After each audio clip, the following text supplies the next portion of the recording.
Le loup et le renard de Jean de La Fontaine. Mais d'où vient qu'au renard Ésope accorde un point, c'est d'exceller en tours plein de matoiseries. J'en cherche la raison et ne la trouve point. Quand le loup a besoin de défendre sa vie ou d'attaquer celle d'autrui, n'en sait-il pas autant que lui? Je crois qu'il en sait plus, et j'oserais peut-être avec quelques raisons contredire mon maître. Voici pourtant un cas où tout l'honneur échut à l'hôte des terriers. Un soir, il aperçut la lune au fond d'un puits. L'orbiculaire image lui parut un ample fromage. Deux seaux alternativement puisaient le liquide élément. Notre renard, pressé par une faim canine, s'accommode en celui qu'au haut de la machine l'autre seau tenait suspendu. Voilà l'animal descendu, tiré d'erreur, mais fort en peine, et voyant sa perte prochaine.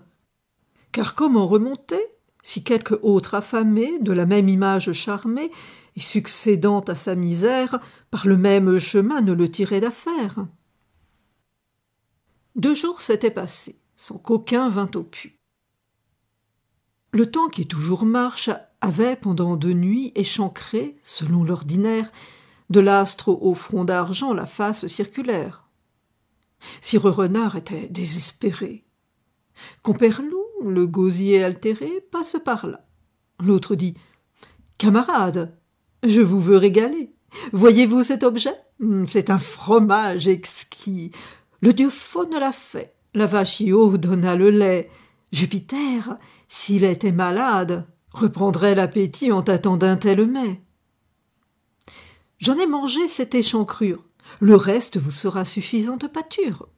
Descendez dans un seau que j'ai là mis exprès. » Bien qu'au moins mal qu'il pût, il ajusta l'histoire, le loup fut un sot de le croire.